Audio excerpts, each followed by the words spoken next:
Será que o seu FII vai acabar ou ser liquidado?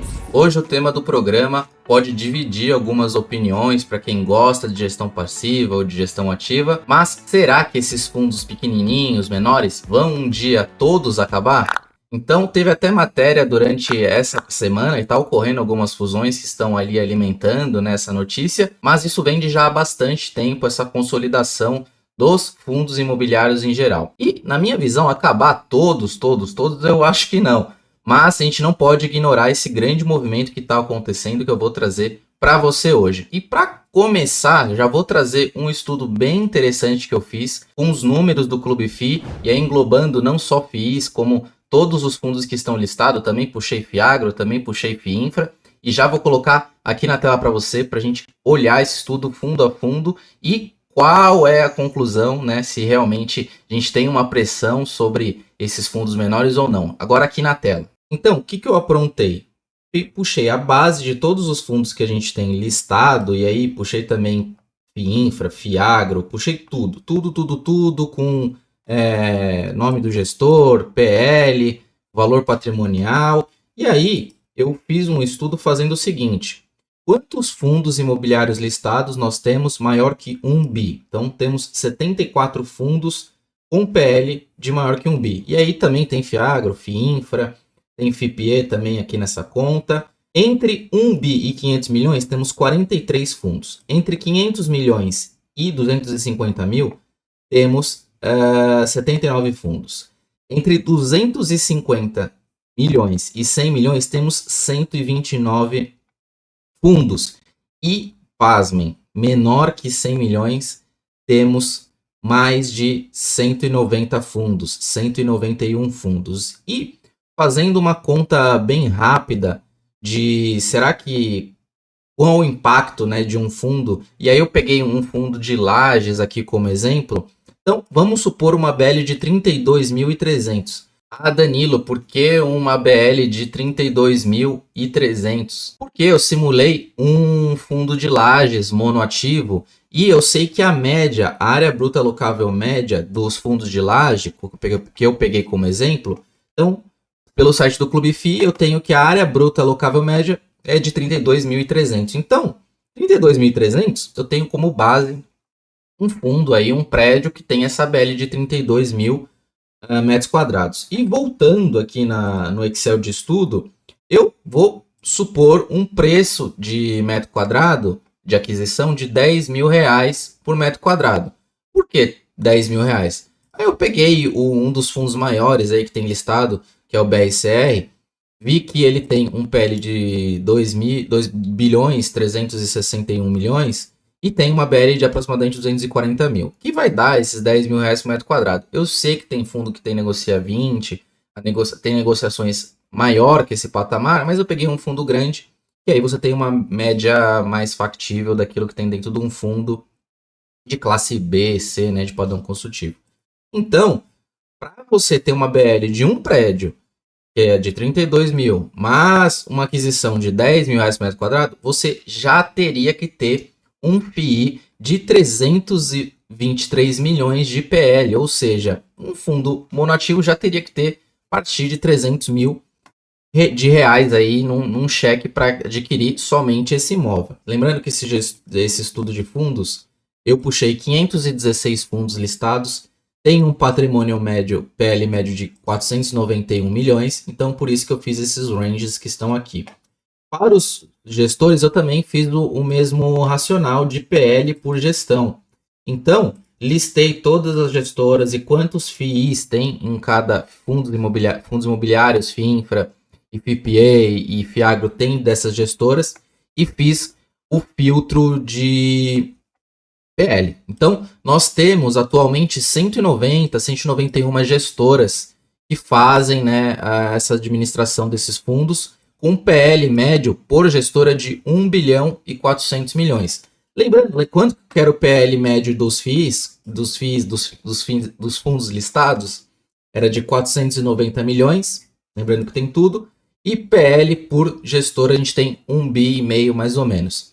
Então, o que eu peguei? Peguei esse 1,5 bi mais ou menos, multipliquei por 2 e vi que esse teto seria de 3 bilhões. Então, temos atualmente 20 gestoras com PL acima de 3 bilhões. E entre 1,5 bi, 1,4 nesse caso, e 3 bilhões, temos 16 gestoras. Entre 1 bi, 1,4 e 1 bi, temos apenas 7 gestoras. Entre 1 bi e meio bi, temos 19 gestoras. E entre 500 milhões e 250 milhões, temos 31 gestoras. E menor que 250 milhões, temos 98 gestoras. É muita gestora.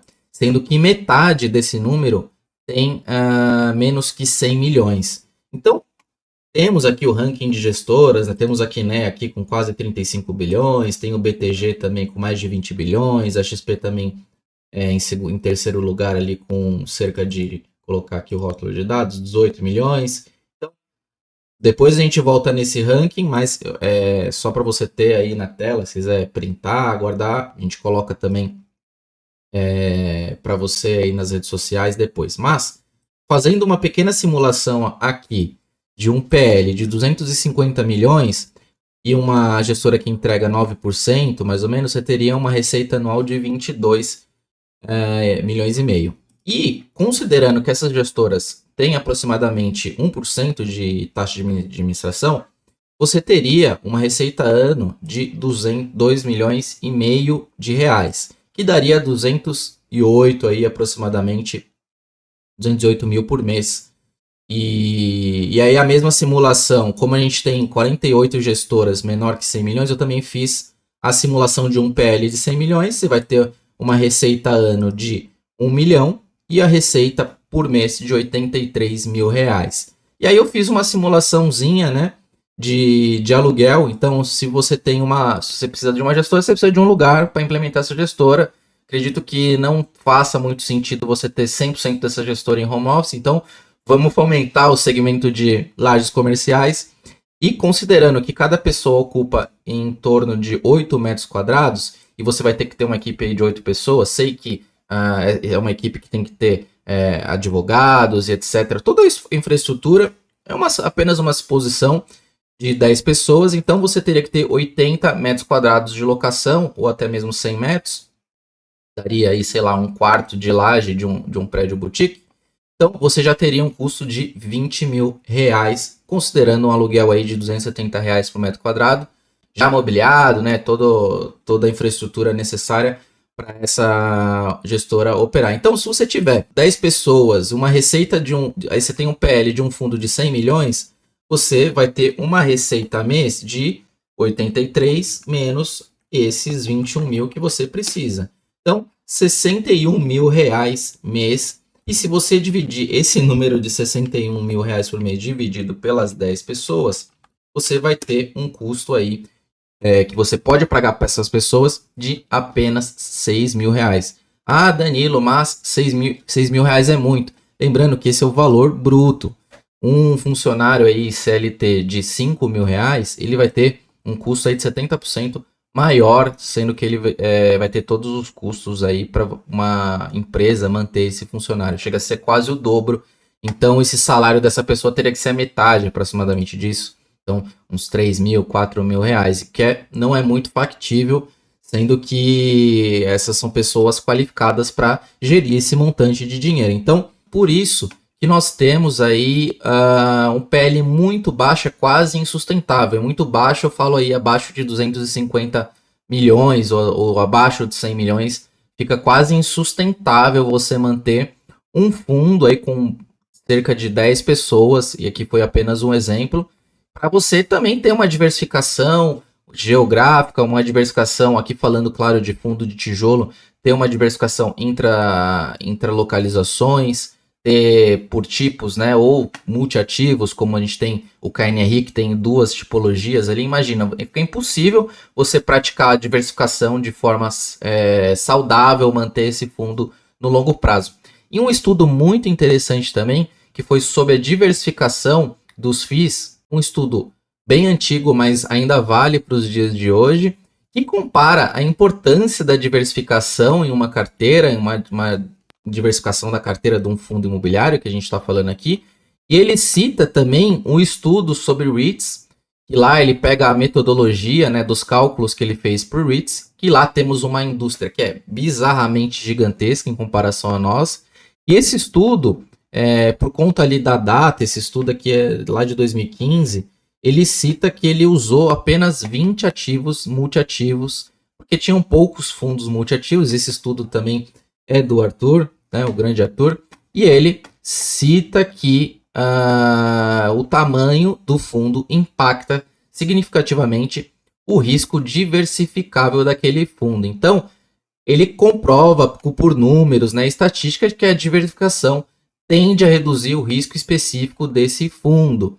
E aí eu separei alguns exemplos de algumas fusões e aquisições que aconteceram em diversos segmentos. Peguei as principais aí em cada um desses segmentos. E a primeira é do HGLG englobando o FII GTLT, dois fundos de logística que lá em meados do ano passado, o HGLG já era o maior fundo negociado em bolsa e ele fez uma emissão aí de R$ 1 bilhão adquirindo os ativos da GTIS e através de emissão de cotas, onde ele tinha ali a possibilidade de dar cotas do próprio fundo, mas a emissão foi muito bem sucedida, o mercado comprou essa emissão e não teve a necessidade dessa troca de cotas. Então, o HGLG, para quem não conhece, é um fundo que recorrentemente está negociando acima do VP e foi a oportunidade dos cotistas adquirirem o fundo ali a valor patrimonial. Então, a emissão foi um sucesso,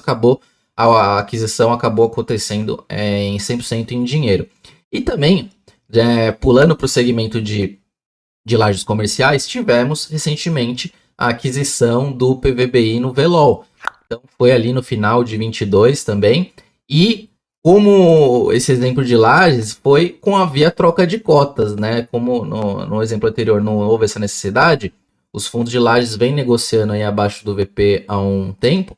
Mas na época também o PVBI, se eu não me engano, estava com leve deságio, negociando próximo do VP, e houve o pagamento com a dação de cotas do PVBI, ou seja, os cotistas do VLOL receberam cotas do PVBI em troca. E aí o cotista do VLOL, que tinha um único imóvel ali, um risco concentrado e gestão passiva, recebeu cotas de um fundo diversificado e maior, com mais liquidez. A operação, eu lembro que era cerca de 200 milhões de reais.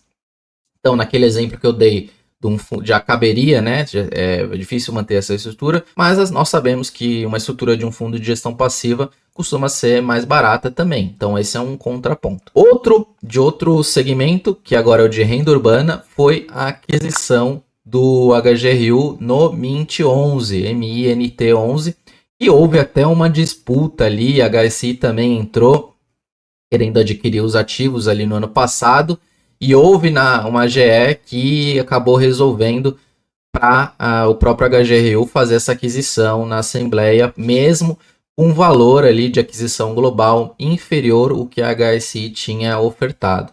Então, os cotistas ali do Mint tiveram essa mudança para as cotas do HGRU. Então, além o HGRU também está em fase final de aquisição do SPVJ, que já é um fundo que ele tem participação, e já inclusive anunciou recentemente venda de um imóvel que está aí finalizando para entrar na carteira do HGRU.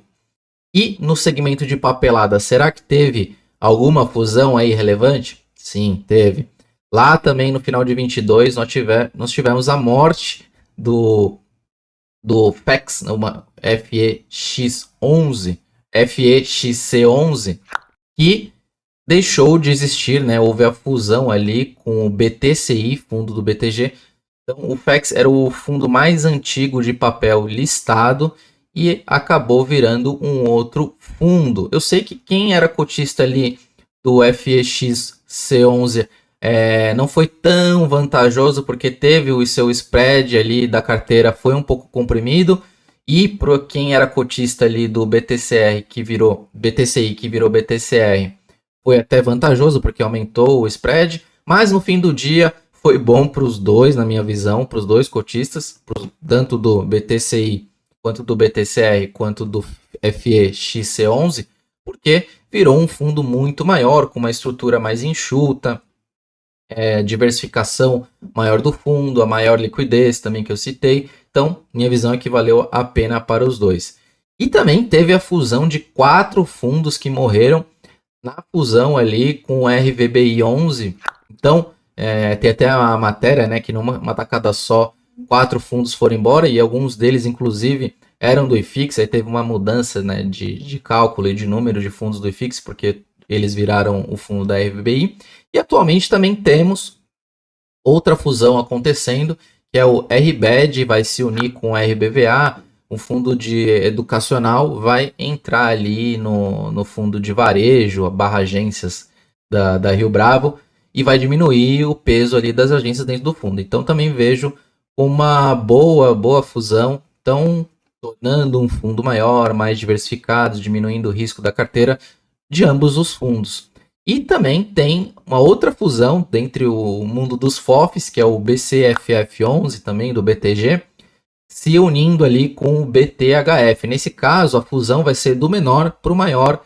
O menor já tem um regulamento mais amplo e pretende transformar o FOF nesse multi-estratégia, ou hedge fund, né, como eles chamam. E o segundo fundo, o menor, ele tem um regulamento mais amplo, então por isso que essa migração está feita do menor para o maior e não o maior para o menor. E por fim, me coloca aqui nos comentários o que você está achando dessas fusões, se você concorda, se você está achando vantajoso, se é realmente a evolução do mercado, ou se você discorda, se você acha que deveria continuar os fundos passivos como eles estão nesse momento. E se você chegou até aqui, me dá uma moral, deixa o seu like, vê se você está inscrito no canal do Clube FI, porque isso ajuda muito nós crescermos aqui e atingir outros públicos, não só você que já conhece, mas também gente que ainda não conhece o clube. Um grande abraço e tchau, tchau.